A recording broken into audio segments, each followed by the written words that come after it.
पर उपस्थित मुझे समर्थन करने वाले सभी पार्टियों के प्रमुख नेतागण और उपस्थित सभी पूर्व नगर सेवक और हमारे पार्टी के पदाधिकारीगण, ये बहुत समय सुविधा का नहीं है क्योंकि आज शाम को 6 बजे प्रचार समाप्त होने वाला है। रात का समय सुविधा का रहता है और आज का आखिरी दिन है और इसलिए मजबूरन ये सभा हम 5 बजे समय हमको लेनी पड़ी है। मुझे बहुत खुशी है कि आज यहाँ आते हुए बाबा ताजुद्दीन बाबा का आशीर्वाद भी मुझे लेने का मौका मिला है। कोड ऑफ कंडक्ट है, मेरे साथ कोई बैच लगा के या दुपट्टा लगा के अंदर जाता है तो कानून के रूप से वो आचार संहिता का भंग है। तो मैं यहीं से ही बाबा जी के चरणों में वंदन करता हूँ और वो मुझे और आप सबको अच्छा काम करने के लिए आशीर्वाद दे, ये उनके चरणों में मैं प्रार्थना करता हूँ। बहनों और भाइयों, मैं पिछले 10 साल से नागपुर का सांसद होने के नाते कार्य कर रहा हूँ। इस 10 साल में 1 लाख करोड़ रुपए के काम इस लोकसभा क्षेत्र में करने का मैंने प्रयास किया। अनेक ब्रिजेस बने, अनेक रोड बने, कंक्रीट के रोड बने, पीने के पानी की व्यवस्था हुई, अच्छे बगीचे बनाने की कोशिश की, म्यूजिकल फाउंटेन बना, 5000 प्रधानमंत्री आवास योजना में हमने विशेष रूप से गरीबों को मकान दिए, जिसमें अनेक मुस्लिम भाइयों को भी मकान मिले हैं। मैं आपको इतना ही कहना चाहूँगा कि जो काम मैंने किया है वो मुझे आपको बताने की आवश्यकता नहीं है। आप नागपुर के किसी भी कोने में जाइए, आप मोमिनपुरा में जाओगे तो मोमिनपुरा में भी मैं फ्लाईओवर बना रहा हूँ। मोमिनपुरे से डायरेक्ट फ्लाईओवर पर जाकर आप कामठी रोड पर चले जाओगे। हमारे नागपुर शहर को डिवाइड किया गया रेलवे लाइन ने, हर जगह पर अंडरपास, ब्रिज, पूर्व नागपुर, मध्य नागपुर और उत्तर नागपुर के बीच में अनेक हुए हैं। यह शहर सुंदर हो, स्वच्छ हो और हिंदुस्तान में पर्यावरण की दृष्टि से भी प्रदूषण मुक्त हो, एक कोशिश हमने की। मुझे बहुत खुशी है कि आपके यहाँ से नज़दीक भांडेवाड़ी है, जहाँ कचरा डाला जाता था और कचरे के दुर्गंध के कारण बहुत लोगों को तकलीफ होती थी। हसनबाग तक उसकी बात आती थी, तकरारें होती थी। हमने 2 योजनाएं तैयार की कि नागपुर शहर का जो कचरा है, पहले उठाने के लिए हमको 250 से 500 रुपये टन पैसे देने पड़ते थे।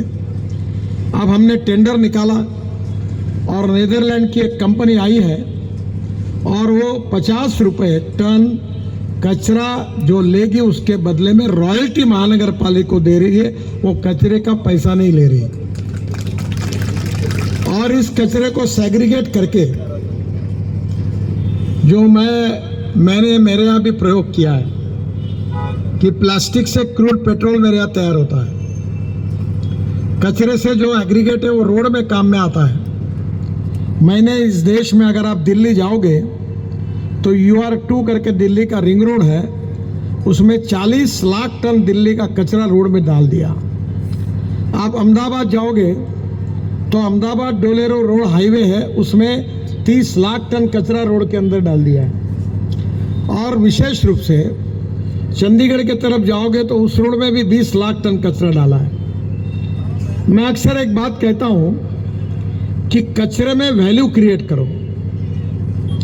मेरी बात ठीक से समझो, इंसान हो या कचरा हो, दोनों अलग अलग है।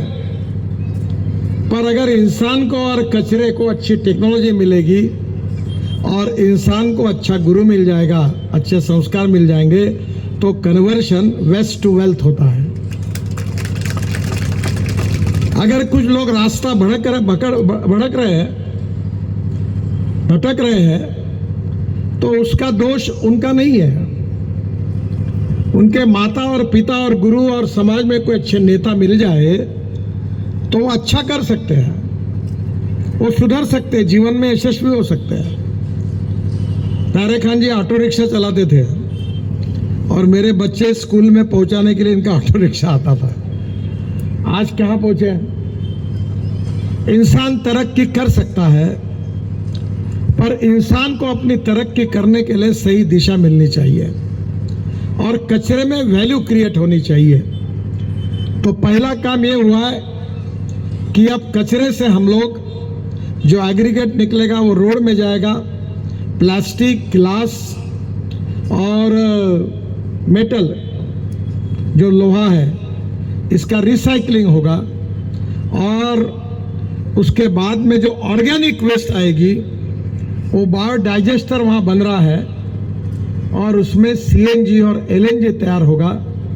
और 1 साल के अंदर मैं आपको विश्वास दिलाता हूँ कि नागपुर के कम से कम 50,000 वाहन सीएनजी पर चलेंगे और शहर का प्रदूषण कम होगा।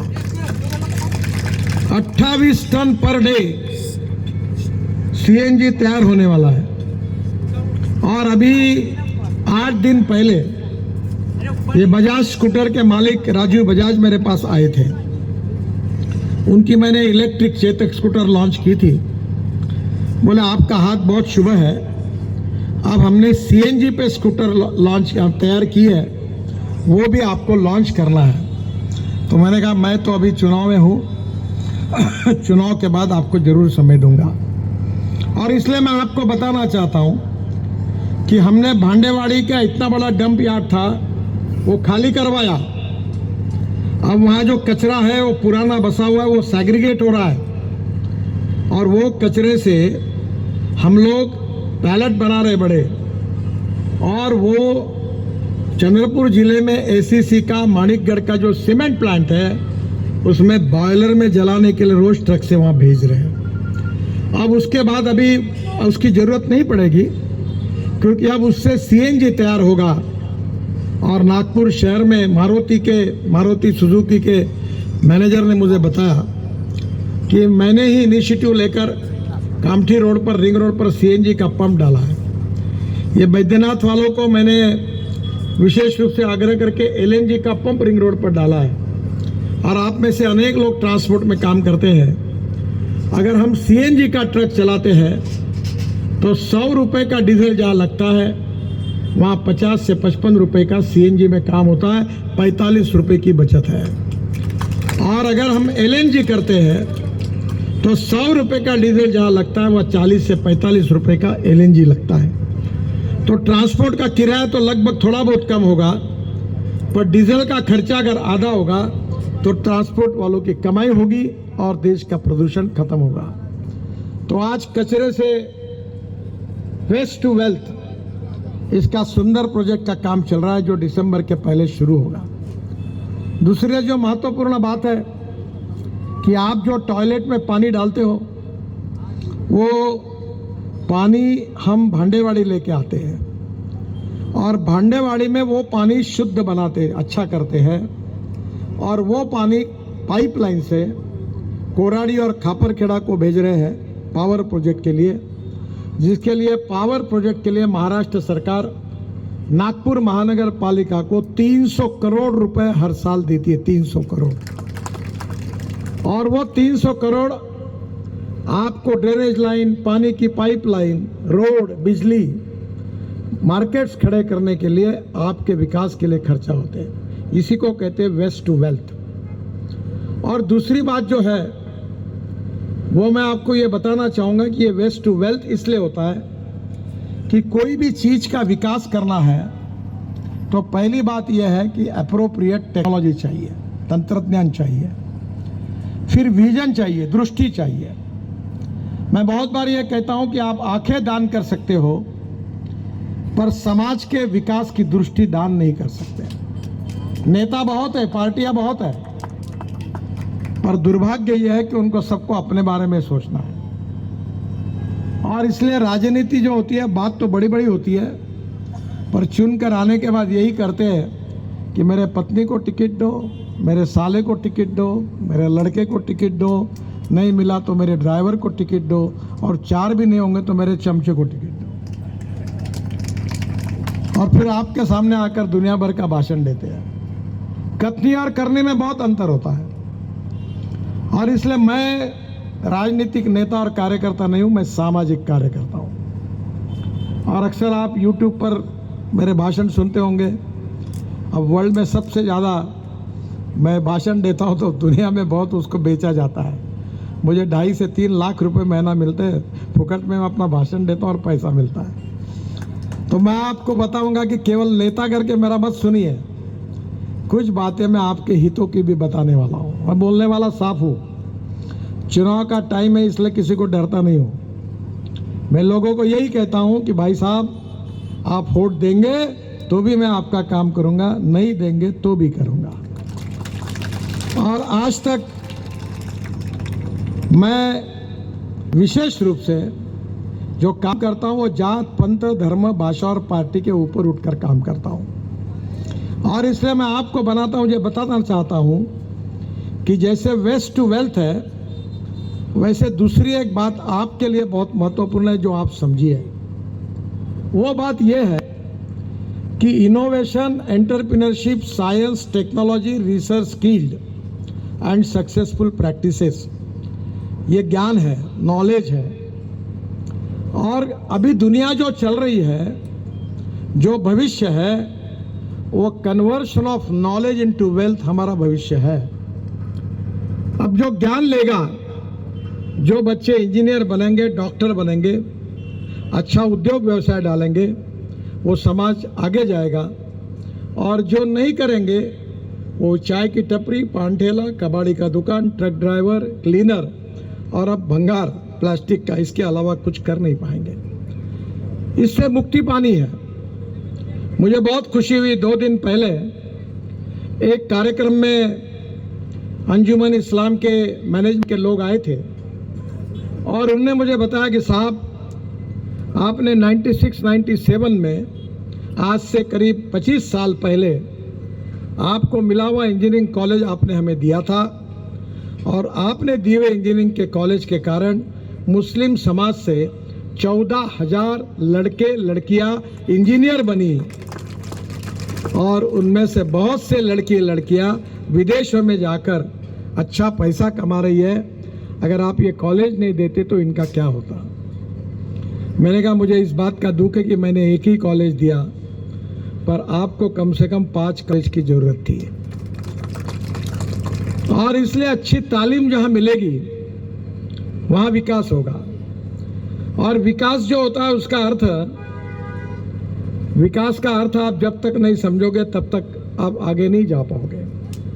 आर्थिक विकास, सामाजिक विकास और शैक्षणिक विकास। मैं दिल से चाहता हूं कि हमारे जो पिछड़े हुए समाज हैं, जो सामाजिक, आर्थिक और शैक्षणिक रूप से पिछड़े हुए हैं, उनको शिक्षा की ज़्यादा आवश्यकता है। और इसलिए हमारे समाज में स्किल्ड है। चाहता हूं कि मैं इसका विचार कैसे करता हूं। आपको मालूम होगा, खासदार सांस्कृतिक महोत्सव हम करते हैं और वहां बड़े नृत्य, नाटक, अलग अलग अंतर्राष्ट्रीय कलाकार आते हैं। तो इस समय हमने तय किया था कि हम, हमारी धोटे करके, मेरी एक बहन जैसी है, हमारे भूतिया दरवाजे में रहती है, बाबा शेड़के के बाजू में, वो मेहंदी निकालने का काम करती है। अब उसकी बहुत डिमांड है। तो उसको मैंने कहा, इस बार हमने योजना तैयार की कि शारदोत्सव के और दुर्गोत्सव के बीच में हम महिलाओं को मेहंदी लगाने का काम करेंगे सांस्कृतिक महोत्सव से। तो उस समय हमने 20 रुपये, मैं कोई भी चीज़ फुकट देने के बहुत विरोध में हूँ, क्योंकि लोगों को उसका महत्व नहीं होता। तो मैंने उनको कहा कि 20 रुपये हमारे सांस्कृतिक महोत्सव समिति के तरफ से महिला को मेहंदी निकालना है वो देगी, और 100 रुपये के हिसाब से 370 लड़कियां जो मेहंदी निकालने का काम उन्होंने नागपुर में किया, आपके बस्ती में भी किया होगा, 36,000 महिलाओं को। और मुझे परसों पता चला कि वो धोटे उन लड़कियों को लेकर मेरे पास आई तो 150, तब मेरे ध्यान में तब उसने बताया कि 200 महिला मुस्लिम समाज की है और 150 महिला दलित समाज की है, और ये इस हुनर उनके पास है और ये मेहंदी लगाने का काम करती है। हजारों रुपए उनको मिले क्योंकि उनकी हुनर के कारण। अब मैं एम्प्रेस मिल की जो जगह है गीता मंदिर के सामने, मैं वहाँ बहुत बड़ा टेक्सटाइल मार्केट बना रहा हूँ, और गांधी बाग, इतवारी, बरडी, केड़ीबाग रोड, यहाँ के सब कपड़े के दुकान वहाँ जाएंगे। और 3 मंजिले दुकान है। हाफिज कॉन्ट्रैक्टर करके मशहूर आर्किटेक्ट है जिन्होंने लंदन स्ट्रीट, ऑरेंज स्ट्रीट का डिज़ाइन किया है, उन्होंने ही काम किया है। और उसके 3 मंजिले 4 मंजिले के बाद मैंने 5 मंजिले बनाए। फीट का मार्केट है और इसमें कम से कम 200 रेडीमेड गारमेंट, लेडीज और जेंट्स की, लेडीज और जेंट्स गारमेंट की इंडस्ट्रियल यूनिट, रेडीमेड गारमेंट के कारखाने लगने वाले हैं। और मैं आपको वचन देता हूं कि मोमिनपुरा, महाल, इतवारी, गांधीबाग, ताजबाग, रघुजी नगर 1000 महिला पुरुषों को उस टेक्सटाइल मार्केट में रोजगार मिलेगा, इसीलिए वो मैं काम करता हूं। आप में से जो महिला अच्छा सिलाई मशीन चलाती है, जो एम्ब्रॉयडरी का काम करती है, जो साड़ी पर फॉल लगाता है वो लगाने का काम करती है, उनको सबको वहाँ रोजगार मिलेगा। खाली पेट को कोई तत्वज्ञान नहीं सिखाया जा सकता। शैक्षणिक विकास के साथ आर्थिक विकास भी करना है। शैक्षणिक विकास के लिए हमने सिम्बोसिस लाया है। जहाँ कचरा पड़ता था वहाँ 450 करोड़ की ताजमहल जैसी यूनिवर्सिटी बनी है, और जहाँ 10,000 नागपुर के विदर्भ के बच्चे पढ़ते हैं और पढ़कर अनेक लोग विदेशों में चले गए हैं, उनके परिवारों का जीवन बदल गया है। ऐसी सिम्बोसिस यूनिवर्सिटी वहाँ लाई। उसके बाद में हमारे भारत की सबसे बड़ी शिक्षण संस्था विदेशों में प्रसिद्ध है, और अभी सिम्बोसिस में फॉरेन से भी लड़के आ रहे पढ़ने के लिए। तो नरसिंह मुंजी भी, उनको 40 एकड़ जगह दी है और KG to PG वहाँ शिक्षा की सुविधा हुई है। मैं आप सबको अनुरोध करता हूँ कि मैं जब लोगों के घर जाता था, तुम्हारा लड़का क्या करता है? बोले पुणे में पढ़ता है। लड़की क्या करती है? मुंबई में पढ़ती है। अब मैं आपको विश्वास दिलाना चाहता हूँ कि नागपुर में सिम्बोसिस आ गया, नरसिंह मुंजी आ गया, 49 इंजीनियरिंग है, एम्स है, और करीब 5 मेडिकल कॉलेजेस है। अब नागपुर के लड़कों को यही सीखने का हमारा नागपुर एजुकेशन का हब बन गया। हमने तो गंगा आपके घर तक लाई है, पर लोग कहते हैं you can take horses up to the water, you cannot make them mandatory to drink the water. अब तुमको कबाड़ी का ही दुकान चलाना है तो तुम्हारी जिंदगी जो होगी वो सोच बार आपके बच्चों को पढ़ाओ, उसको अच्छी तालीम दो। नमाज पढ़ना है तो एक बार नहीं 100 बार पढ़ो। उर्दू तो बहुत अच्छी भाषा है, पर अंग्रेजी भी सीखो, और उन लड़कों को दुनिया में जाकर रोजगार मिल सकता है। आज अबू धाबी में, दुबई में हमारे देश के मुस्लिम लड़के लड़के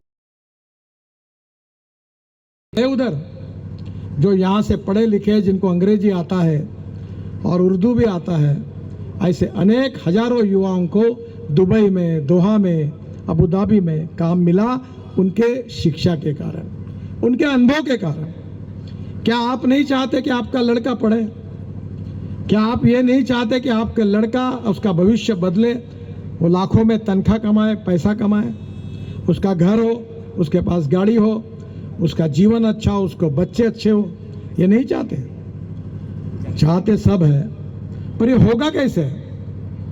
अगर आप चाय की टपरी, पान ठेला, कबाड़ी का दुकान, ट्रक ड्राइवर, क्लीनर और भंगार बेचने तक ही सीमित रहोगे तो समाज की उन्नति कैसे होगी?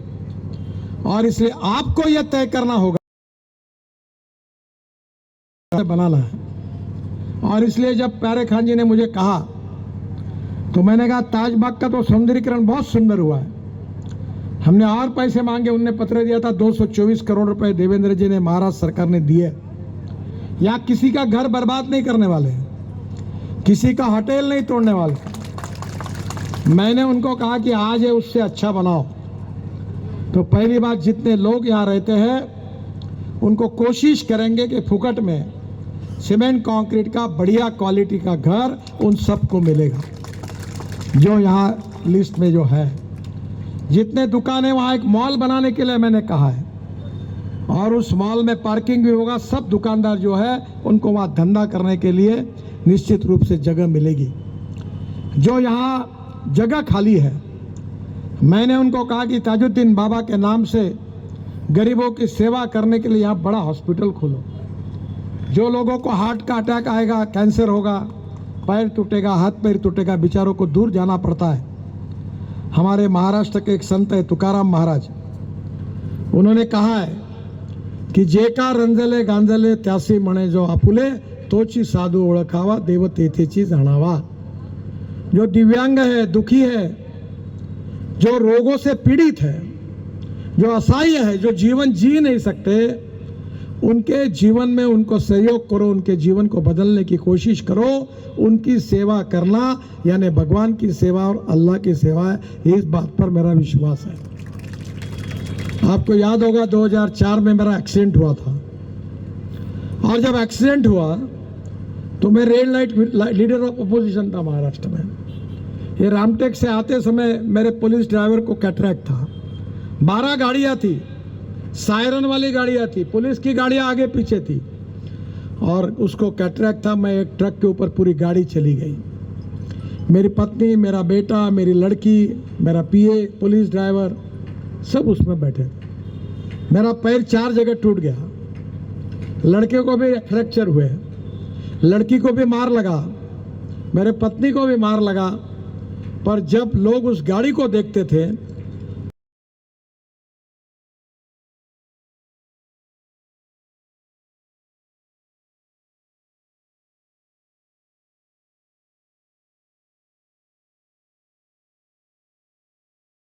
करता हूं।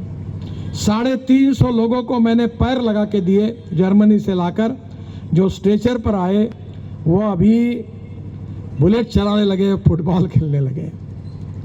जिनको कान में सुनने नहीं आता था वो 1500 लोगों को मैंने डिजिटल वर्क स्टैंडर्ड की मशीन लगा के दी। जो दवाइयाँ नहीं होती, मेरे घर पे आया हुआ एक भी आदमी ऐसा नहीं है, चाहे कोई भी जात, पंथ, धर्म, भाषा का हो, जिसको मैंने जीवन में मरने की नौबत आई होगी उसको बचाया नहीं होगा। और मैंने वो कहा उनको कि ये मैं जो लोगों की सेवा करता हूँ, आपको आश्चर्य होगा, यहाँ एक संतोष यादव करके, ये अपने झोपड़पट्टी में रहता है, वर्धमान नगर के आगे आकर जो अपना ब्रिज बन रहा है ना पार्टी का, उस लड़के ने झोपड़पट्टी में जा के हार्ट के पेशेंट ढूंढकर मेरे यहाँ लाकर 1500 लोगों का ऑपरेशन किया। 1500। अगर वो उनको नहीं ले आता तो बेचारे कहाँ जाते। अब दलित समाज में और आदिवासी समाज में सिकल सेल का प्रॉब्लम है, थैलेसेमिया का प्रॉब्लम है, बोन मैरो करना पड़ता है। एक बोन मैरो करने के लिए 10 लाख रुपए लगते।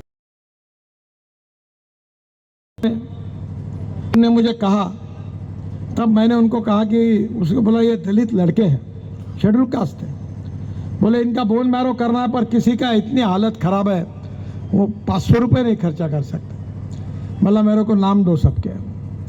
मैंने कोल इंडिया के चेयरमैन को पत्र लिखा, फ़ोन किया, और मैंने मुंबई के रिलायंस हॉस्पिटल में ये इनका ऑपरेशन हो सकता है, 10 लाख रुपए एक ऑपरेशन का खर्चा है। इस 50 लड़कों के लिए आपके CSR से 5 करोड़ रुपए दीजिए। लड़के उनके माता पिता के साथ मुंबई आए।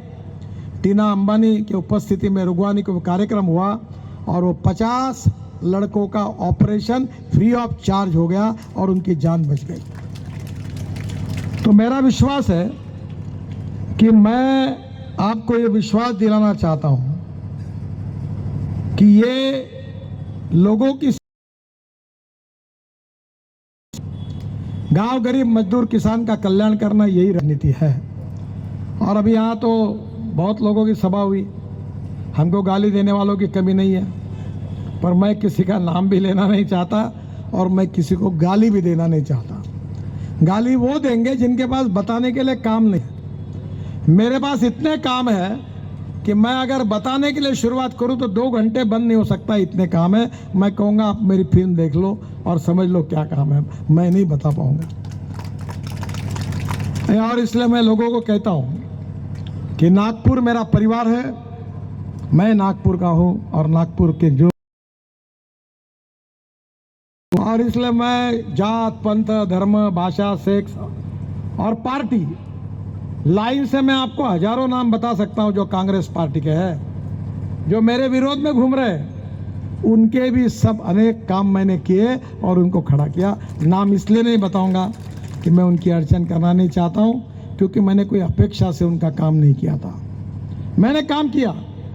और इसलिए मैं हिम्मत रखता हूं कि मेरे यहाँ कोई जाति वाले लोग आते हैं तो मैं बोलता हूं जो करेगी जात की बात उसको कस के रखना, मेरे पास आना ही नहीं। हम मानवता के आधार पर काम करेंगे, इंसानियत के आधार पर काम करेंगे। जो गरीब है उसके लिए काम करेंगे। गरीब होता है, उसको जात पंथ धर्म और भाषा नहीं होती। पेट्रोल डीजल जिस भाव में मुसलमान को मिलता है उसी भाव में हिंदू को मिलता है। अगर तरक्की हुई, विकास हुआ, रोजगार मिला, गरीबी दूर हुई, देश की प्रगति हुई, तो गरीब गरीब क्यों रहेगा? गरीबी हटाओ का नारा आया पर कहाँ होगा? गरीब हट गया पर गरीबी नहीं हटी, हटने वाली भी नहीं है। मैंने तय किया है कि नागपुर में मिहान लाया। आज यही लोग हैं जिन्होंने मिहान का विरोध। 1000 नागपुर शहर और जिले के युवाओं को रोजगार मिला जिनके नाम मेरे पास है। और मैं आपको वचन देता हूं कि इस साल दिसंबर होने के पहले 1 लाख लोगों को बिहार में रोजगार मिलेगा। मेट्रो में 13,000 युवाओं और हिंगना एमआईडीसी में 80,000 युवाओं को काम मिला। फिर भी हमारा एक दीवार पिक्चर आया था, उसमें अमिताभ बच्चन और शशि कपूर दोनों थे, आपने देखा होगा। वो नहीं बोलता मेरे पास बैंक बैलेंस है, बंगला है, ये है, वो है। शशि कपूर कहता अमिताभ बच्चन को मेरे पास माँ है। तो वो डायलॉग, वैसे एक डायलॉग उसमें था कि वो एक इंटरव्यू के लिए जाता है और वो इंटरव्यू लेने वाला उसको बताता है कि तेरा सिलेक्शन हो गया, हम तेरे को जल्दी पत्र दे देंगे। उतने में कोई नेता का फ़ोन आता है। तो फ़ोन आने के बाद वो बोलता है आई एम सॉरी, मुझे माफ़ करिए, मैं आपको नहीं ले पाया। और रूम से बाहर आता है तो सामने 2 4 5 और लड़के बैठे रहते नौकरी के लिए। वो बोलते क्या करना यार, जिंदगी 3rd क्लास का डब्बा बना हुआ है। मैं बैठूंगा, तुम खड़े होंगे, मैं बैठूंगा। रश बहुत ज़्यादा हुआ है, वैसी हालत है। ये कोई, मुझे अनेक बार लोग बोलते हैं आप सब हाँ कहो, ये बोल दो आप। अब मेरी मजबूरी है कि मैं झूठ बोलता नहीं, झूठी बात करता नहीं। अभी वहाँ गया था मैं इनके घर पर, बोले बोल दो कि झोपड़पट्टी नहीं हटेगी। मतलब अध्ययन करूँगा, मेरे नाम मुंह से मत निकालो, मैं मदद करूँगा उनको। क्योंकि लोगों को झूठ बोल के मूर्ख बनाना, और हमारे नागपुरी भाषा में कहते चूतिया बना रहा करते हैं, ये धंधा मुझे नहीं करना है। मैं जो बोलूँगा वो करूँगा, जो करूँगा वही कहूँगा और जो कहूँगा वही करूँगा। मैं चाहता हूँ दिल से कि यहाँ बड़ा स्टेडियम बने। मैं नागपुर में 350 खेलने के स्टेडियम बनाना चाहता हूँ। हर विधानसभा क्षेत्र में 2-2 स्विमिंग टैंक बनाना चाहता हूँ। और 500 रुपये में महीने भर जाएंगे लोग, गरीब लड़के जाएंगे। मैं यहाँ अच्छे बगीचे बनाना चाहता हूँ। मैंने बताया नहीं आपको, पर आप वर्धा रोड पर जाएंगे तो जहाँ रिंग रोड क्रॉस होता है उसके बाजू में एक बगीचा बन रहा है, जरूर देखो। अभी इलेक्शन के बाद उसका उद्घाटन करने वाला हूँ। वो बगीचा मैंने किसके लिए बनाया? इंसानों के लिए नहीं बनाया। उस बगीचा का नाम है बर्ड पार्क, पक्षी का उद्यान। वहाँ सब पेड़ है, अच्छे अच्छे फल के पेड़ है, पर फल खाने का अधिकार केवल पक्षियों को है, इंसान को नहीं। वहाँ एक कॉफी शॉप बना है ऑक्सीजन पार्क है, लोग वहां जा सकते हैं, पर फल नहीं तोड़ सकते। उन फलों पर केवल बर्ड का अधिकार है, पक्षियों का अधिकार है। वो बर्ड पार्क बनाया। मैं 200 बगीचे बनाना चाहता हूं। नागपुर में 50 मार्केट बनाना चाहता हूं। 10-12 का काम शुरू हो गया। अभी पारडी में 200 करोड़ का मार्केट बना रहा हूं। और मैं ये चाहता हूं कि कितने गंदगी में आप रहते हैं, आपको कल्पना नहीं। आपको ये क्यों आपका स्वास्थ्य बिगड़ता है? आप फुटपाथ पर मच्छी और मटन काटी हुई चीज खाते हो, पूरा रोग राई अपने घर में लाते हो। और आज देश बदल रहा है, दुनिया बदल रही है। लोग केमिकल, पेस्टिसाइड, फर्टिलाइजर नहीं खा रहे। हम वो तो छोड़ो ऑर्गेनिक का, हम रास्ते पर ड्रेनेज का पानी बह रहा है और बाजू में अपने बकरे मटन काटा हुआ गंदगी मच्छियाँ पड़ी है, वो हम लेके आ रहे हैं। कहाँ जाएंगे हम? क्या एयर कंडीशन मार्केट नहीं होना चाहिए? क्या साफ सुथरे फ्रूट वेजिटेबल के मार्केट नहीं होने चाहिए? जरूर धंधा करो, पर अपने जीवन को सस्टेनेबल डेवलपमेंट के साथ आगे लेके जाना है। और मैं दिल से चाहता हूं कि मैं नागपुर को सुंदर स्वच्छ बनाना चाहता हूं। नागपुर में 300 बगीचे बनाना चाहता हूं। कम 300 खेलने के मैदान, स्टेडियम बनाना चाहता हूं। नागपुर में 200 सुंदर बगीचे बनाना चाहता हूं। स्विमिंग टैंक, हेल्थ क्लब बनाना चाहता हूं। मैंने प्यारे खान जी को कहा कि यहाँ इतने लड़के हैं, यहाँ खेलने का स्टेडियम बनाओ। अभी शायद मैंने 1 करोड़ रुपए आपको दिए मेरे एमपी फंड से। आपने मुझे पिछले चुनाव में जो वोट दिए, बड़ा रिकॉर्ड बना दिया आपने। यहाँ मुझे 2 अक्षरों में भी आपके वोट नहीं मिले, 8 और 9 मिले थे। पर मैंने वोट का विचार नहीं किया। मेरे एमपी फंड से मैंने 1 करोड़ रुपए दिए और मैंने इनको कहा यहाँ फुटबॉल का ग्राउंड बनाओ, हॉकी का ग्राउंड बनाओ, वॉलीबॉल का बनाओ, बास्केटबॉल का बनाओ, कबड्डी का बनाओ, खो खो का बनाओ, क्रिकेट का बनाओ, ताकि गरीबों घर के बच्चे शाम को पान ठेले पे अफू गांजा चरस नहीं तो यहाँ आकर मैदान पर खेले और उनका व्यक्तित्व बने और वो अच्छा काम करे। ये बात मैंने उनको कही, क्योंकि ये आपके लिए आवश्यक है। मैं पिछले बार आया था, नरूल हसन जैसा अधिकारी मैंने देखा। मैंने उनको कहा गुनहगार होता है वो हिंदू नहीं, मुसलमान नहीं। जो अफू गांजा चरस करेगा, ब्लैक मार्केट करेगा, माँ बहनों की इज्जत खराब करेगा, सोचना नहीं, जो होगा उसको ठोको। मुझे ये स्थिति चाहिए कि रात को 12 बजे ताजबाग की जवान लड़की जब रोड से जाएगी तो उसकी सुरक्षितता होनी चाहिए, उसको छेड़ने की ताकत किसी ने नहीं करनी चाहिए। ऐसा ताजबाग तुम बनाओ। और उसने बनाया। बहनों और भाइयों, सामाजिक परिवर्तन, आर्थिक परिवर्तन, शैक्षणिक परिवर्तन से आपके जीवन को बदलने की कोशिश हमें करनी है। और जितना काम मैंने 10 साल में किया वो तो ट्रेलर था, और जो काम मैं करने वाला हूं, असली फिल्म अभी शुरू होना बाकी है। और मैं आपको विश्वास दिलाता हूं कि आपके कारण मुझे बहुत शोहरत मिली। आपको पता है, दुबई के राजा, दुबई के प्रिंस हिंदुस्तान में आए थे। मैं, मोदी जी, हम सब मंत्री 3-4 एक टेबल पर बैठे थे हैदराबाद हाउस में। तो दुबई के प्रिंस ने मोदी जी को कहा कि हमारे लिए एक एहसान कर दो। बोले आपको क्या चाहिए? तो बोले 6 महीने के लिए नितिन गडकरी को दुबई के लिए एक्सपोर्ट कर दो। बाद में लीला होटल में उन्होंने मुझे बुलाया था। आपके कारण मुझे 9-7 वर्ल्ड रिकॉर्ड मेरे डिपार्टमेंट में हुए। आप कहीं भी जाओ, अरुणाचल, मेघालय, त्रिपुरा, आप कहीं भी जाइए, आपको हर समय, हर जिले में, हर गांव में, हर ड्राइवर, हर ऑटो ड्राइवर आपको रोड का काम कितना अच्छा हुआ बताएगा। अब लोग कश्मीर में, श्रीनगर में गए थे, जब पता चला नागपुर से आए तो ढाबे वाले ने कहा आपसे पैसा नहीं लूंगा, ये तो मेरा ढाबा गडकरी साहब के बदौलत चल रहा है।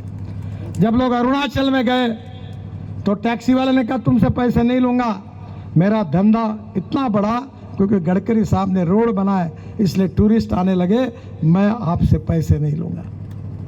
मुझे बहुत शोहरत मिली, मुझे 8-9 डॉक्टरेट मिली, डिलीट मैं इतना विद्वान नहीं हूँ, पर आज दुनिया में मेरा नाम है। अमेरिका में, कनाडा में, यूरोप में हमारे डॉक्टर चौधरी जो है ऑर्थोपेडिक सर्जन है क्या? अभी नहीं है शायद। वो पेशेंट के लिए बेचारे सेवा करते, बहुत अच्छे डॉक्टर हैं। उनको पुरस्कार मिला। वो लंदन में गए थे पुरस्कार लेने के लिए। तो ब्रिटिश पार्लियामेंट के स्पीकर थे, सभापति, उनके साथ टेबल पर खाना खाने के लिए बैठे। तो उन्होंने पूछा आप कहाँ से? बोले हम इंडिया से हैं। नमस्कार। तो उन्होंने पूछा आप नितिन गडकरी को जानते हैं? बोले हाँ। बोले he is a true icon, I admire Nitin Gadkari as my icon. तो चौधरी डॉक्टर साहब की आंखों में आंसू आ गए। बोले कहाँ तक पहुँच गया?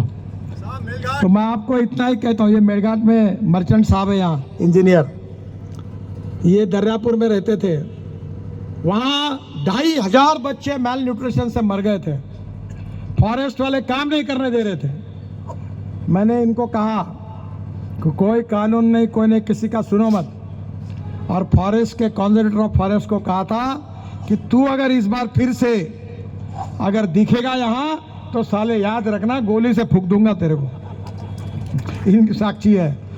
और पूरे मेरघाट के रास्ते मैंने बनाए जो आदिवासियों के लिए नया स्वाधीनता मिली। 2500 बच्चे मेल न्यूट्रिशन से मरे थे, आज उनको नया जीवन मिला। वो काम करने वाले ये मर्चेंट, सुपरिटेंडिंग इंजीनियर, फिर चीफ इंजीनियर बने पीडब्ल्यूडी के, वो यहाँ खड़े हैं। लोगों का कल्याण होना चाहिए। और मैं इसलिए आपको ये बताना चाहता हूँ कि मेरा बहुमान सम्मान जो कुछ मिला है, जो कुछ मुझे वर्ल्ड में रिकॉग्निशन मिला है, उसका श्रेय मुझे नहीं है। उसका श्रेय सही अर्थ में अगर किसी को है तो नागपुर की जनता को है, जो मेरे सामने बैठी हुई है। आपका प्रेम, आपका विश्वास, आपका समर्थन, यही मेरी ताकत रही है। एक बात जरूर है कि पति पत्नी में भी मतभेद होते हैं, परिवार में मतभेद होते हैं, हमारी पार्टियों में भी अलग अलग मतभेद होते हैं, मतभिन्नताएं होती है। शायद मेरे पार्टी में भी कोई आपके बात कुछ बातें पटती होगी, कुछ नहीं पटती होगी। पर एक बात मैं आपको बताना चाहूंगा कि विशेष रूप से 10 साल में मैंने कोई डिस्क्रिमिनेशन किया होगा, दलित मुसलमानों पर अन्याय किया होगा, काम के बारे में भेदभाव किया होगा, कभी आपके साथ मैंने सेवा करने के समय कोई भेदभाव किया होगा, तो मुझे वोट देने की कोई जरूरत नहीं है। पर इंसानियत के आधार पर 10 साल में मैंने अगर ईमानदारी से काम किया होगा तो आप मुझे जरूर वोट दीजिए, ये कहने के लिए मैं आपके पास आया हूँ। मैं जब बचपन में था तो हमारे यहाँ साइकिल रिक्शा में जाता था, और उस समय टेका में मैं गया था परसों। तो टेका में उस समय प्रसिद्ध था, टेका में रिक्शा चलाने वाले सब लोग थे। नागपुर में नहीं, पूरे देश में 1 करोड़ लोग साइकिल रिक्शा चलाते थे, और कुछ लोग 1 क्विंटल का बोरा अपने पीठ पर रख कर चलते थे। कितना मानवीय शोषण था। मैं जब महल से स्टेशन पर जाता था तो हमारे टांगा स्टैंड बोलते थे महल चौक को, वहाँ साइकिल रिक्शा का स्टैंड रहता था। और ये रिक्शा चलाने वाले कौन थे? ये 70% मुस्लिम और दलित समाज के थे। मैंने देश में मैकेनिज्ड ड्रिवन ई रिक्शा और ई कार्ट लाया, और आज 1.5 करोड़ लोग पूरे देश के मानवीय शोषण से मुक्त हुए। अब वो ई रिक्शा चला रहे हैं। मैंने कभी नहीं ये सोचा कि गरीब के बारे में काम करना है, और कुछ है, और बहुत कुछ अभी आजकल आप बहुत से मोबाइल फोन पर देख सकते हो, वो सब मुझे बताने की जरूरत नहीं है। मैं आपको इतना ही कहूँगा कि इस समय आप मुझे सहयोग करिए। पहली बात तो 75% वोटिंग होना चाहिए, और मैंने दिल में कभी कोई रिकॉर्ड करने का, डॉक्टरेट मिलाने का सोचा नहीं था। पर आज मेरे मन में एक बात है, और वो मेरी इच्छा है जो आपको बताने में मुझे संकोच नहीं है, कि इस बार आप 75% वोटिंग करिए, और मुझे कम से कम 5 लाख वोटों के मार्जिन से चुनाव जिताइए। और यह आपके आशीर्वाद के बिना नहीं हो सकता। वो आशीर्वाद आप मुझे दीजिए। बाबा ताजुद्दीन बाबा जी के आशीर्वाद से वो मुझे ऐसा आशीर्वाद दे कि कोई बड़ी पोस्ट मुझे मिलनी चाहिए, इसलिए उनका दुआ मुझे नहीं चाहिए। मुझे उनका आशीर्वाद इसलिए चाहिए कि इस देश के गौर गरीब जनता जो है, गांव गरीब मजदूर किसान है, उनकी सेवा करने के लिए मुझे शक्ति दे। यही उनके चरणों में प्रार्थना करता हूं। आप सबको इतने धूप में आप आकर कार्यक्रम के लिए आए, आपके प्रति आभार व्यक्त करता हूं और मेरी भाषण को समाप्त करता हूं। बहुत बहुत धन्यवाद। नमस्कार।